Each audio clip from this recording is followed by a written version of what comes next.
This section examines basic principles of the hydraulic braking system. Several factors can influence vehicle braking: road surface, road conditions, the weight of the driver, manually selecting gear ratios to suit. In an automatic transmission, it is done by both the transmission control system, automatically selecting the gearing according to load and speed, and by the torque converter. The torque converter is mounted on the engine in the same place as a manual clutch and does the same job, transmitting engine torque to the input shaft of the transmission.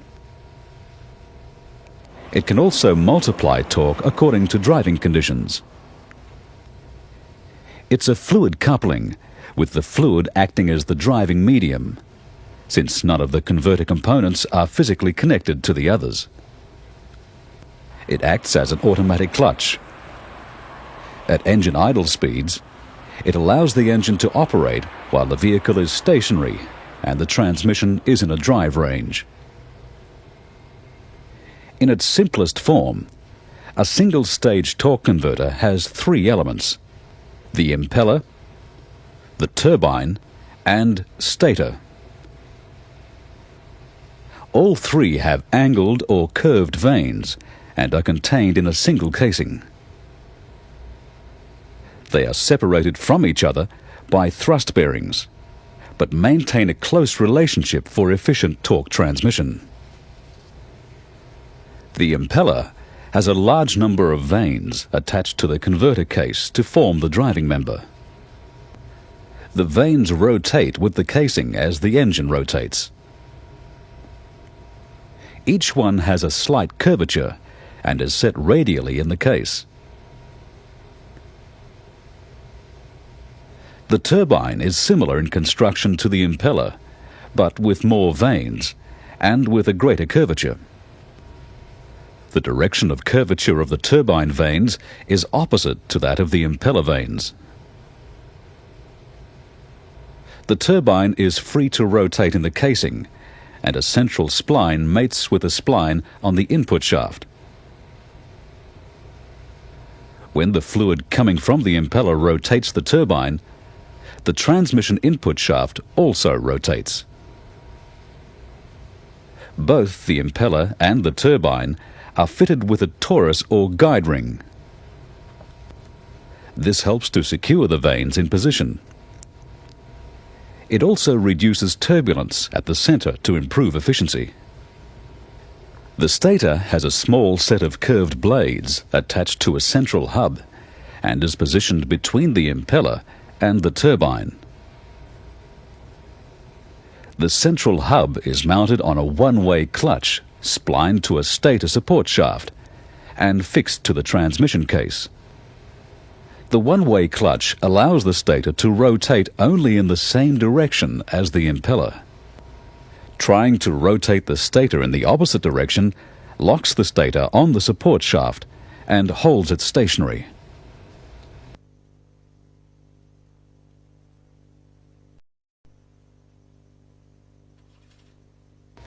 When the engine starts and idles, the transmission pump rapidly fills and pressurizes the converter.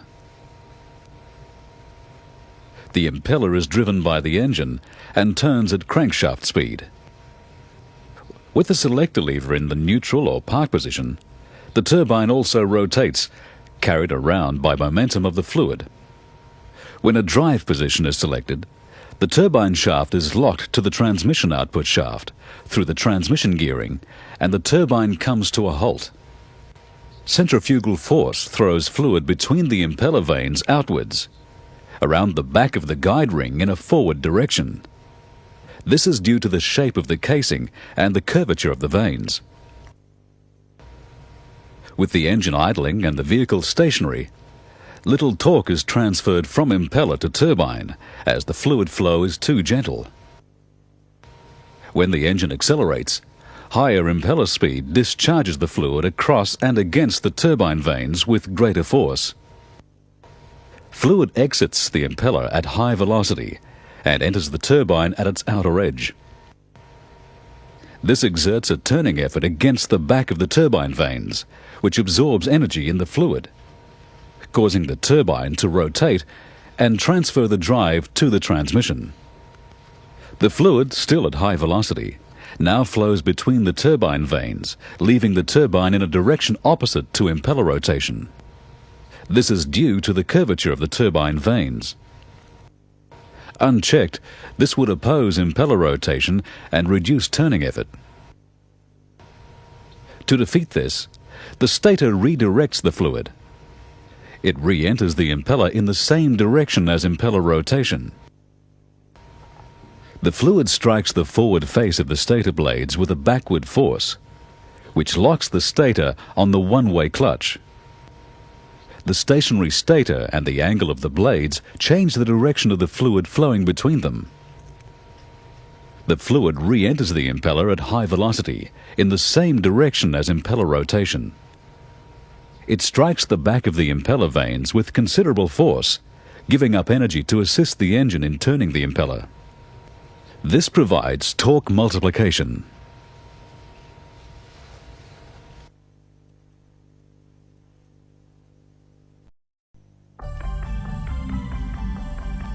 Torque multiplication exists only when there is a difference in speed between the impeller and the turbine. The magnitude of torque multiplication depends on load. When the turbine is stalled, it has a maximum value of about 2.2 to 1. Stall is an operating condition where the turbine is stationary and the engine throttle is wide open, making the rotational speed of the impeller as high as possible. Stall can be approximated to when a vehicle moves from rest up an incline, towing a heavy caravan or car trailer. Instantaneously, as the vehicle begins to move, maximum torque multiplication occurs. At an engine speed of 2,100 RPM and torque at that speed of 100 Newton meters, the torque input to the transmission will be 2.2 times that value, 220 Newton meters. This multiplication tapers off as the turbine commences to turn and increases in speed. This subjects the fluid in the turbine passages to centrifugal force, which slows down the circulation between impeller and turbine. When turbine speed reaches around 90% of impeller speed, torque multiplication falls to 0. Torque transfer from impeller to turbine is then about 1 to 1. This is known as the coupling point. At coupling point, fluid flow from the turbine vanes is relatively low, but it is at high speed in the direction of rotation. The rapidly turning turbine discharges its fluid against the back of the stator blades. This force unlocks the stator and all three elements rotate as one unit. Unlocking the stator prevents turbulence in the fluid and any braking effect on the engine.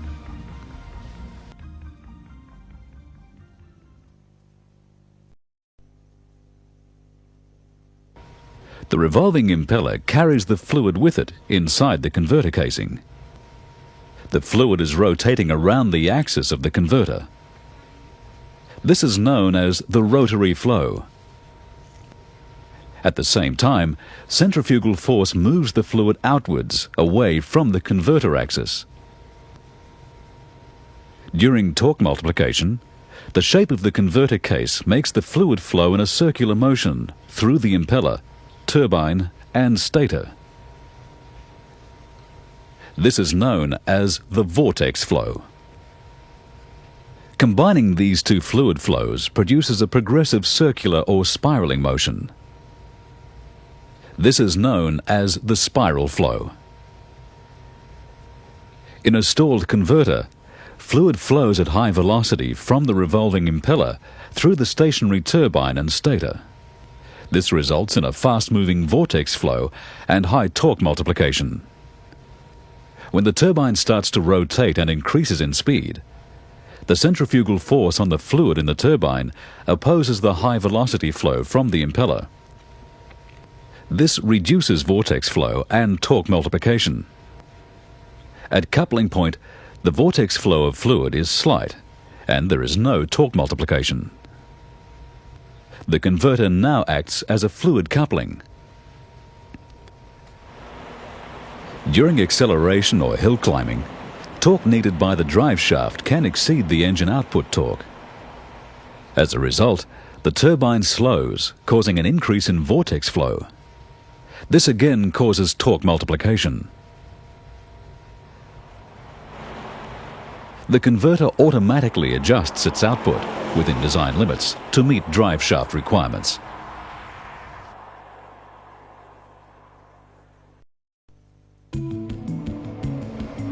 Converter slip and loss of power through the transmission produces heat, which must be dissipated. At stall, a lot of engine output is converted into heat, and this brings the oil operating temperature closer to its boiling point. Excessive temperature rise can produce cavitation bubbles in the fluid, which produces noise and reduces converter efficiency. Some converters use external fins on the case to circulate air through the housing onto the converter. Most automatic transmission vehicles use a heat exchanger in the lower tank of the radiator.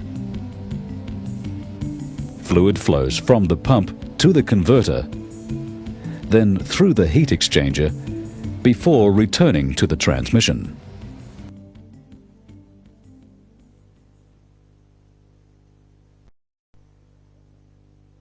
In a lock-up converter, the impeller and turbine are locked together when conditions are suitable to provide a one-to-one drive from the engine to the transmission input shaft. Lock-up normally occurs at higher road speeds when light throttle openings are being used. The lock-up piston engages in slots in the turbine and can move axially for engagement and disengagement. Torsional damper springs are built into the turbine piston assembly. When the clutch is engaged, these springs dampen driveline and torsional vibrations. When the clutch facing on the piston comes in contact with the internal machine surface on the wall of the converter housing, lockup occurs. This provides a one-to-one connection from engine to transmission with no slippage between components.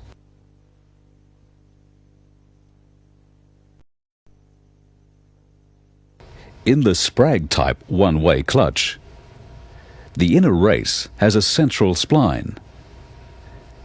It locates on the stator support shaft to hold the race stationary. The outer race is part of the stator hub. It turns with the stator in the direction of engine rotation. Equally spaced sprags between the two races produce a wedging action to stop the stator rotating in reverse. The sprags are held in place by a spring-loaded cage. The cage moves the sprags together so that when the stator is locked, each carries an equal share of the load. The one-way action is produced by the different radii of the sprags and the curvature at their outer edges. This gradually increases from the shorter radius to the larger. When the stator is turned against engine rotation, it pivots the sprags towards the larger radius and wedges them between the two races, locking them together. When the effort to the stator is reversed, the sprags pivot towards the smaller radius and the outer race glides freely over them in the direction of engine rotation. In the roller-type one-way clutch, the inner race is splined to the stator support. The outer race has wedge-shaped segments, which retain the rollers. In each segment, a waved compression spring pushes each roller towards the narrow end of the wedge. A force on the stator blades against engine rotation locks the outer race onto the rollers, wedged between the two races. Turning the stator with the engine rotation eases the wedging, and the stator rotates with the impeller and turbine.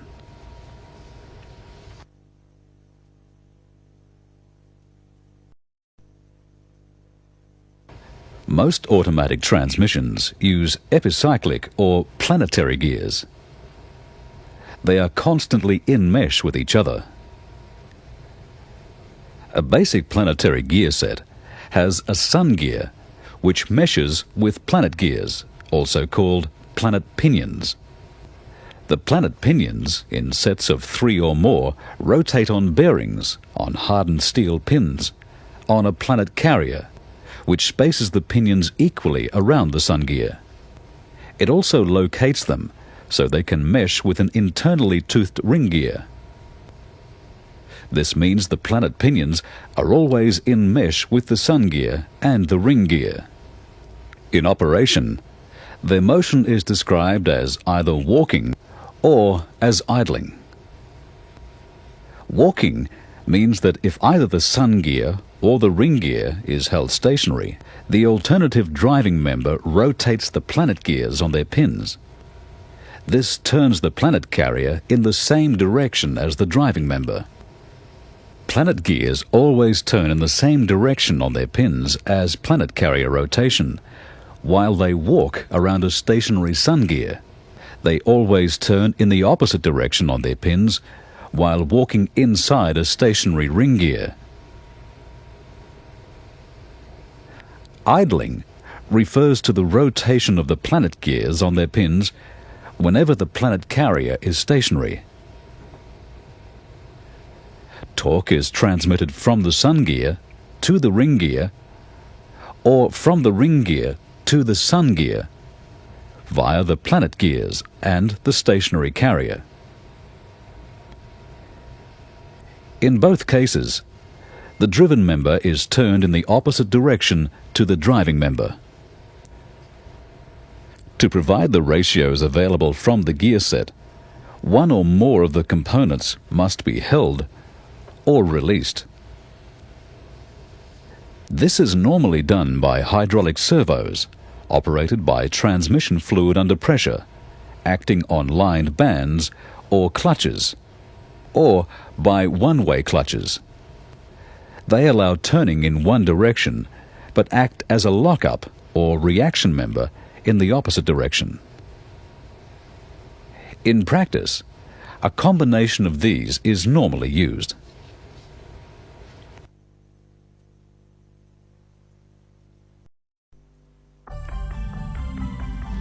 A simple planetary gear set can illustrate how to control individual members to produce a particular output or neutral. This planet carrier is attached to the output shaft. The sun gear is attached to the input shaft from the turbine. The ring gear is not held. When the input shaft rotates the sun gear, the planet gears idle on their stationary carrier pins and turn the ring gear in the opposite direction to engine rotation. This free rotation of the gears provides neutral. No drive is transmitted to the output.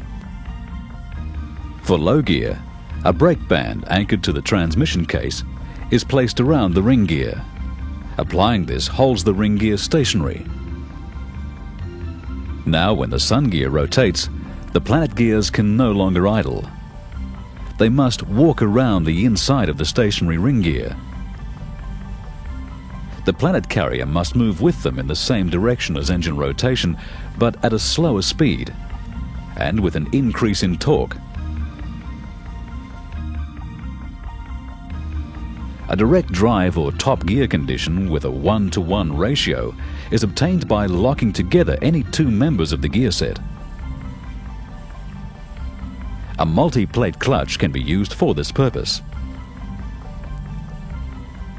The outer drum and outer plates are attached to the ring gear. The inner plates and inner drum are attached to the planet carrier. When fluid under pressure is directed onto the clutch piston, the clutch plates are locked together. This locks the planet carrier to the ring gear. Now when the sun gear is rotated, the planet gears can neither idle nor walk. The whole gear set turns as one unit to give a direct drive. For reverse, the ring gear is attached to the output shaft, and the planet carrier is held stationary by a brake band. Rotating the sun gear causes the planet gears to idle on their stationary pins. This turns the ring gear and its output shaft in the opposite direction to engine rotation.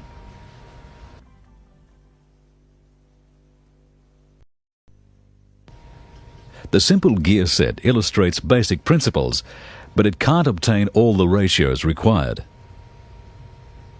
In practice, compound planetary gear sets are used. The Ravignolle gear set has two simple gear sets with only one ring gear. All gears are always in mesh, just as in a simple gear set. A primary sun gear meshes with short primary pinions. A secondary sun gear meshes with long secondary pinions. Both sets of planet pinions are mounted in a common planet carrier, and they mesh in pairs. The outer secondary pinions mesh with the ring gear, which is attached to the output shaft. A Simpson gear set has two simple gear sets connected by a long sun gear common to both gear sets. The sun gear is free to rotate on the output shaft. It is constantly meshed with the planet pinions of both sets. They in turn mesh with their individual ring gears. Both sets are also connected by each having a part spline to the output shaft. The ring gear of the rear set and the planet carrier of the front set. The input shaft is separate from the gear set. The drive is transmitted through one or more clutches, depending on the gear and range engaged. Two bands and a one-way clutch are also used to control the gear set components.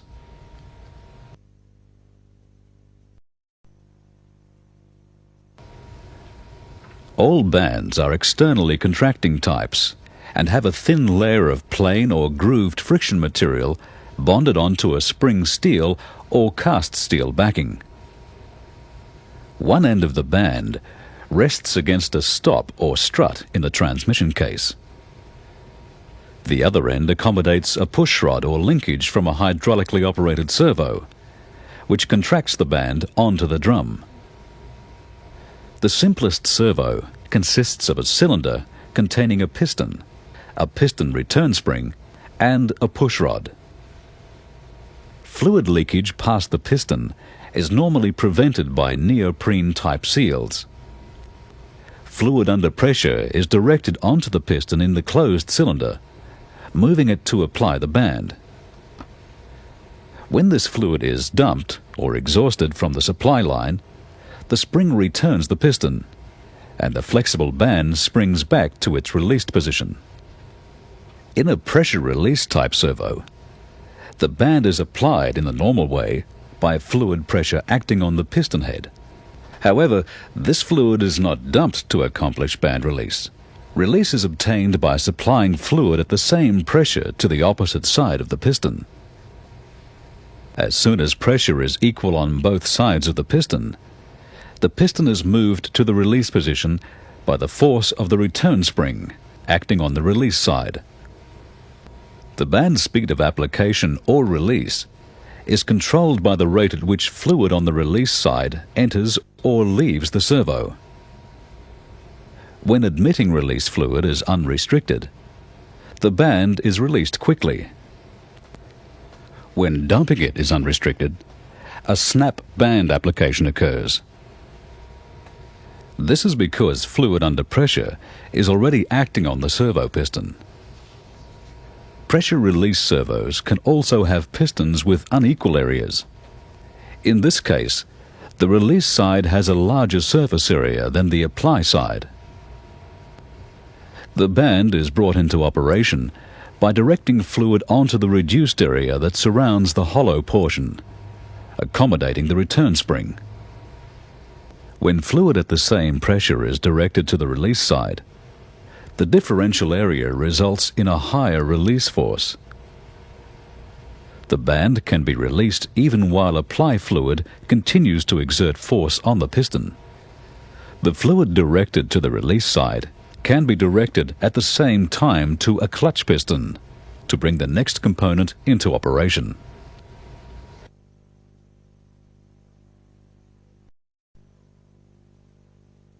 Multiple disc clutches can be used to hold members to the case instead of using bands, but in most transmissions, they couple planetary gear members and shafts together.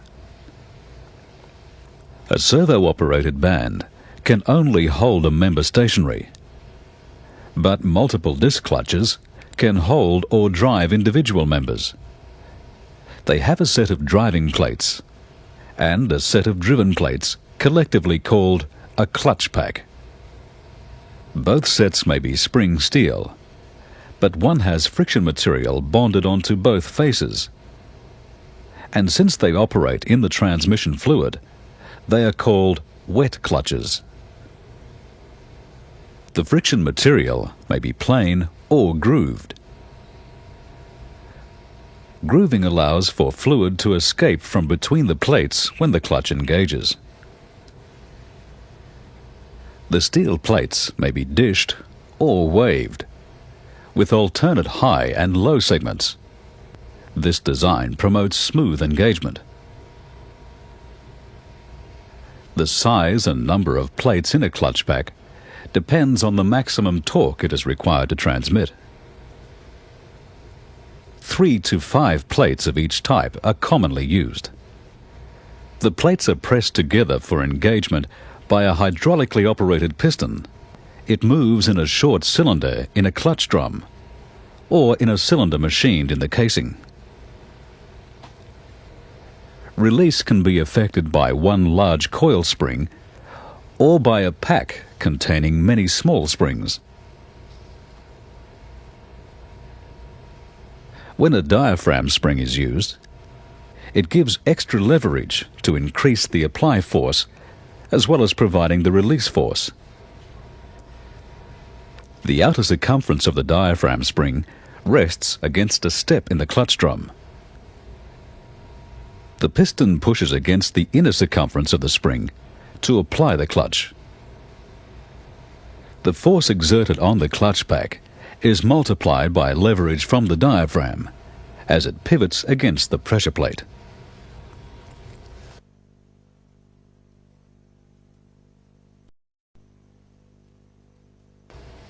In the released position, the plates must retain a set clearance. This allows them to separate from one another and avoid excessive or premature wear. Premature wear can also be caused by partial application of a clutch at high speed. This can occur if fluid is trapped in the clutch cylinder after release. Trapped fluid accumulates at the outer portion of the cylinder. At high speed and under the action of centrifugal force, this can produce enough pressure to effect partial application. This can be prevented by a pressure relief valve in the piston. It is normally a flat reed or ball check type, which is easily closed by the apply fluid. On release, the valve is unseated by the rotation of the assembly, letting fluid escape. One-way clutches are used in the gear train to allow rotary motion in one direction only. They simplify the hydraulic and mechanical control of the members. The hydraulic control system requires a continuous supply of fluid under pressure, normally provided by a fixed displacement pump. It is driven by the torque converter when the engine is running. The pump driving member is engaged by tangs on the converter spout, or machined flats, or by slots. Pump output always exceeds normal operating demands, so pressures are controlled by regulating valves. Excess fluid returns to the pump inlet or is dumped into the oil pan, where it can reach the pump intake strainer. Crescent-type pumps are commonly used in automatic transmissions.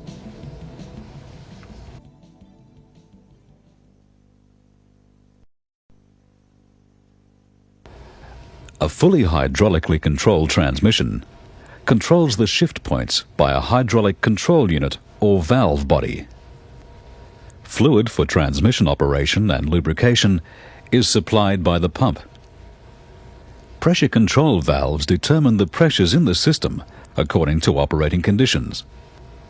These conditions are signaled to the control valves, and two inputs are critical: engine load and vehicle speed.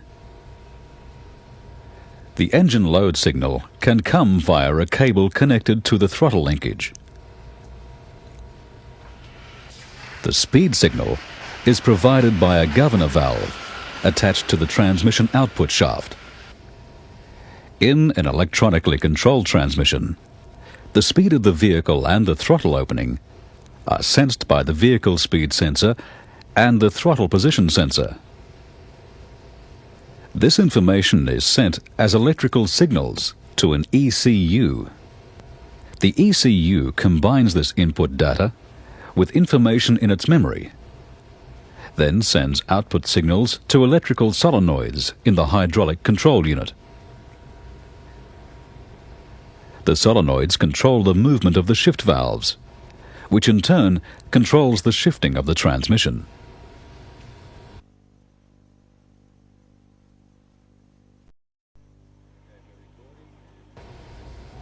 In fully hydraulically controlled transmissions, the driving pattern, that is the timing of upshifts and downshifts, is designed into the transmission and cannot be readily altered.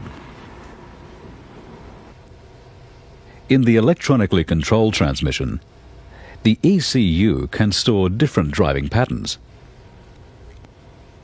The driver can select the driving pattern that best suits driving conditions. Normal mode is a shift pattern for city, suburban, and highway driving.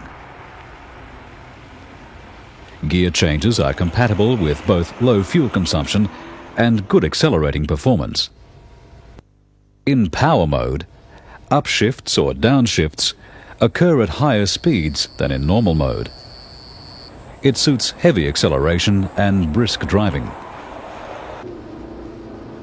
Changes between ratios may also be faster and crisper. The ECU's precise control of up and down shifting to suit driving conditions means less shock going from one ratio to another. The transmission operates more smoothly. It will also select the best available ratio for a given condition, which improves fuel consumption. Anti-squat control can be provided when the transmission is placed in a drive range from the neutral position. The transmission will engage second or third gear before shifting into first gear. The input shaft attached to the turbine is still brought to a sudden halt by engaging a drive range, but the shock is absorbed by successive engagement of the gears.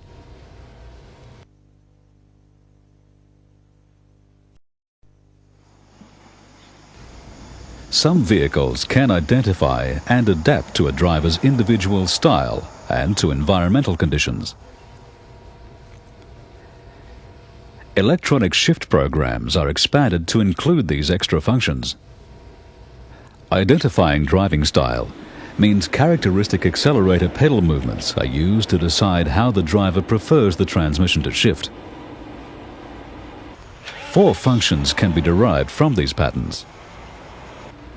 Accelerator pedal movement can be evaluated when moving the vehicle away from rest and during regular driving.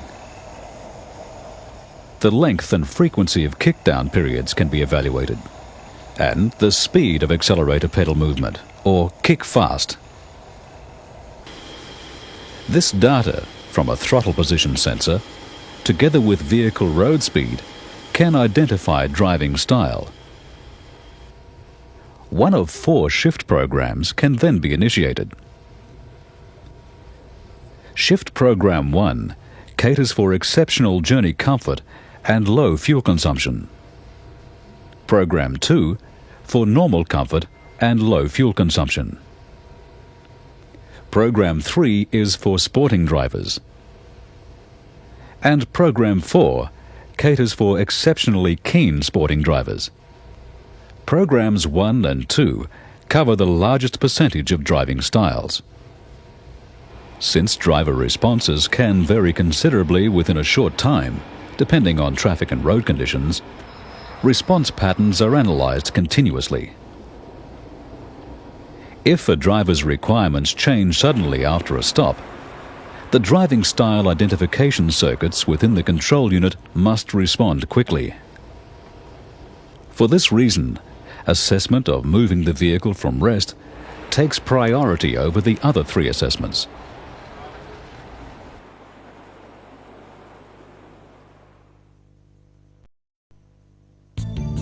Identification of environment means identifying unusual ambient conditions in which the vehicle is operating.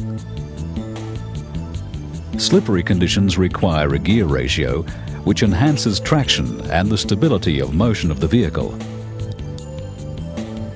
Wheel slip monitoring via anti-lock braking sensors may confirm poor tyre grip, and a winter shift program can be selected. Return to a normal gear selection pattern is controlled by a high friction function, which evaluates engine torque and wheel slip to establish when this condition has again been reached. For driving on steep gradients or with a heavy load, a performance-type shift program can prevent hunting or too frequent up and down shifts between adjacent ratios.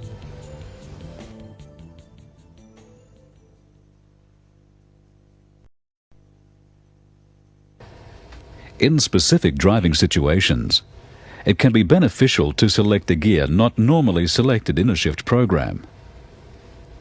A normal shift program characteristic initiates shift changes according to road speed and throttle opening angle. Shift characteristics are arranged so that upshifts are triggered by an increase in road speed or by reduced throttle opening. Downshifts occur when the opposite situations apply. But in some situations, as when the brakes are applied, when cornering, or descending gradients, unwanted gear shifts may occur.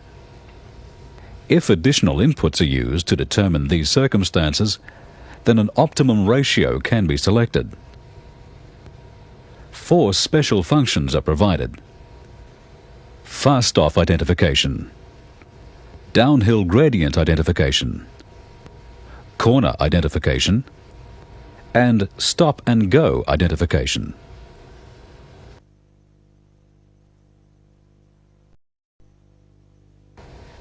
In order to slow the vehicle, the driver lifts his or her foot off the accelerator and, if necessary, applies the brakes.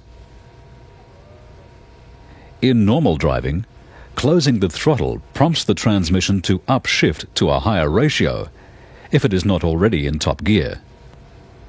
In a higher gear, the engine contributes less to the braking process.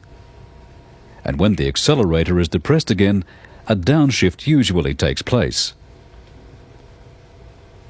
These unnecessary shifts can be prevented by the fast-off identification function. An intention to brake can often be detected by rapid and complete release of the accelerator. If it is identified, upshifts are inhibited until the pedal is depressed again.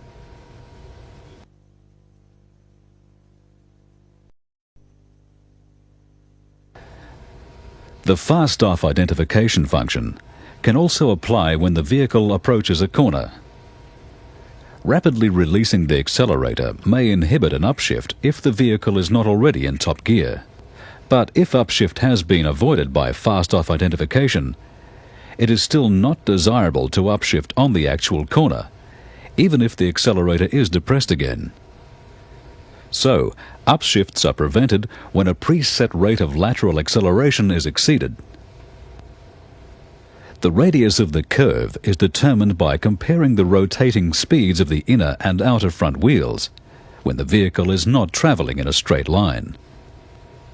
This data from the wheel sensors, added to road speed, allows a sufficiently accurate estimate of lateral acceleration. If corners are taken at a particularly high rate of lateral acceleration, downshifts are also inhibited. For data from the wheel sensors to be accurate, it is essential the two front wheels have the same dynamic circumference. This is monitored continuously by the diagnostic circuits. Any discrepancies, perhaps from different tyre pressures, will deactivate the corner identification.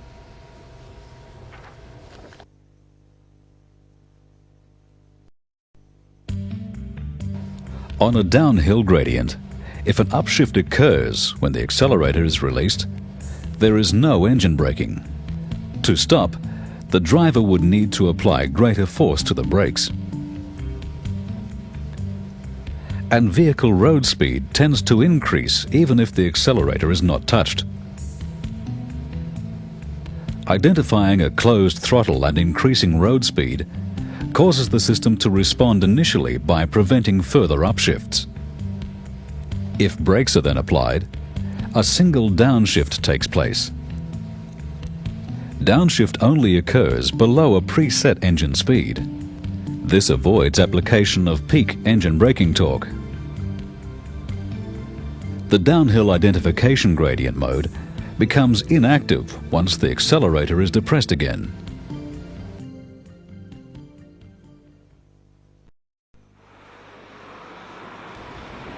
In dense traffic, only a small proportion of the vehicle's performance is needed to keep it moving.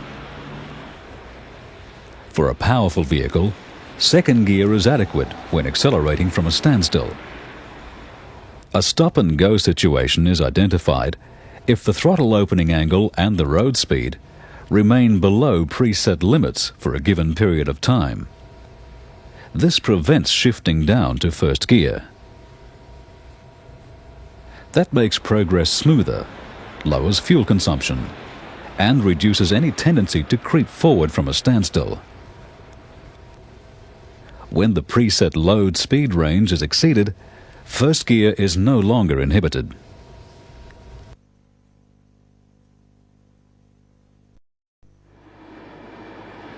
Despite the benefits of adaptive control, a particular ratio can still be selected manually.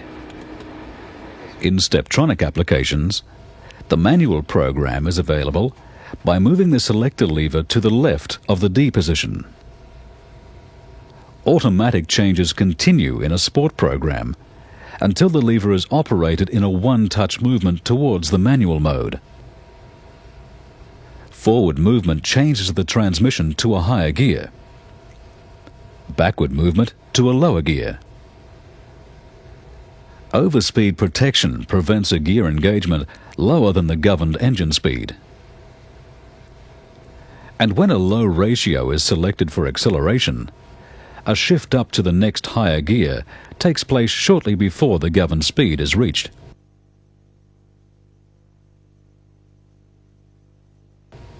Kick down initiates downshifts in all speeds to the lowest available ratio. And at low speeds, automatic downshifts as far as third gear occur to ensure adequate traction for reacceleration.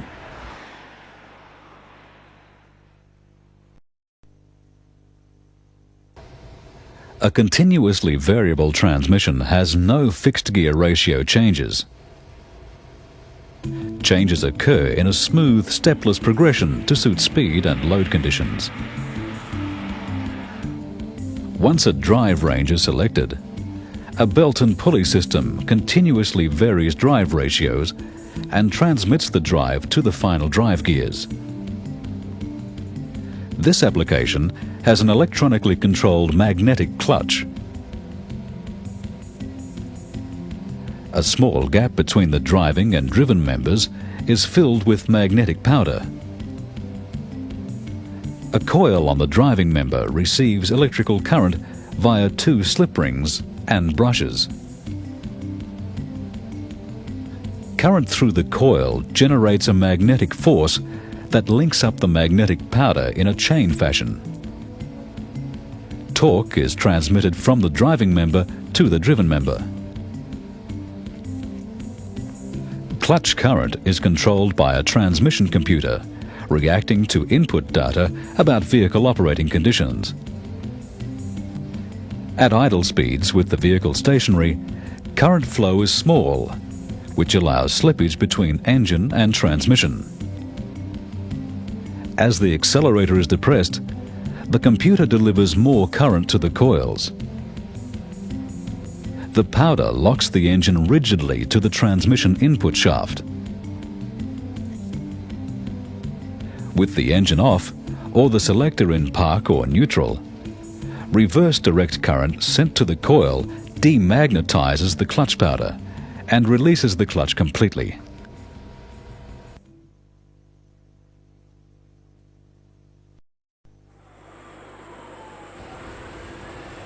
Forward or reverse motion of the vehicle is obtained by placing the selector lever in drive or reverse. In drive, a synchronizer assembly connects the magnetic clutch directly to the primary pulley of the variable transmission. In reverse, the drive is transmitted through a reverse idler. It changes the direction of rotation of the primary pulley and the transmission. A steel V-belt connects the primary pulley to the secondary. The pulleys are split to allow their contact radius or groove width to be varied.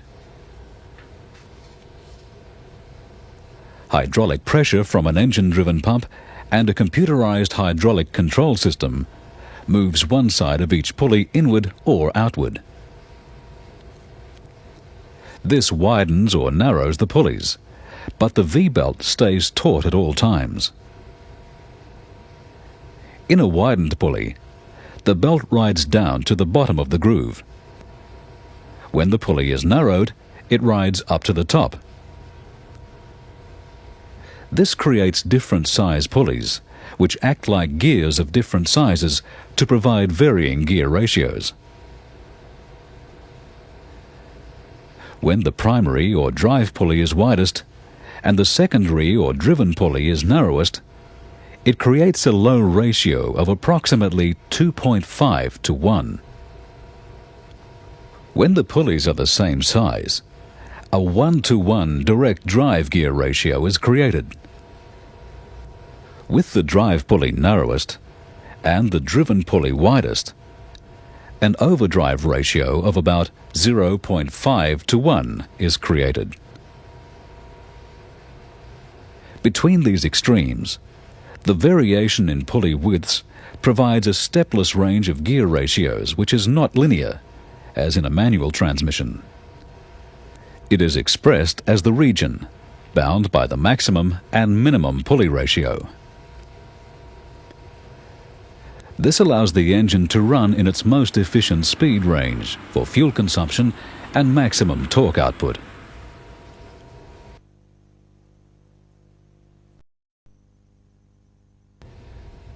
The steel belt consists of 280 hardened steel V-blocks held together by two endless steel bands, each made of 10 laminated strips. These strips fit closely together in a very strong and flexible ring. The blocks are guided by the bands, but not attached to them. Drive is transmitted by compressing the block elements, rather than relying on tension in the band. Each block leaving the primary pulley pushes the blocks ahead of it, to the secondary pulley, where the bands keep the blocks in contact with the pulley faces. The blocks are in compression on the drive side and float loosely along the laminated bands on the return side. The large number of blocks in contact with the pulleys keeps surface pressures low, allowing high torque to be transmitted. The belt is lubricated by transmission fluid sprayed directly onto it at high pressure.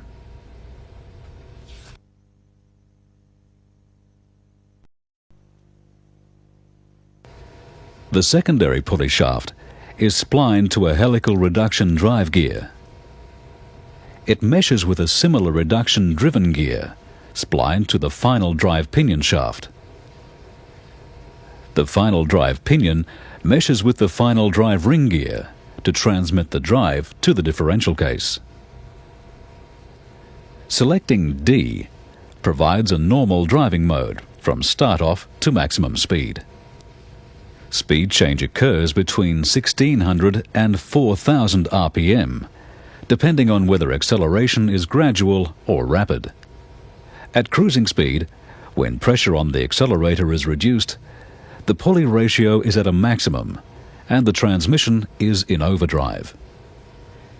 If the accelerator is depressed while cruising, the pulley ratio shifts to minimum and vehicle speed rises quickly. In the DS position, ratio changes can occur only in the higher zone of the speed change region.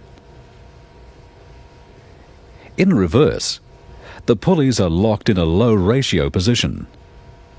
No speed ratio changes take place. In park, the secondary pulley is mechanically locked to the transmission case.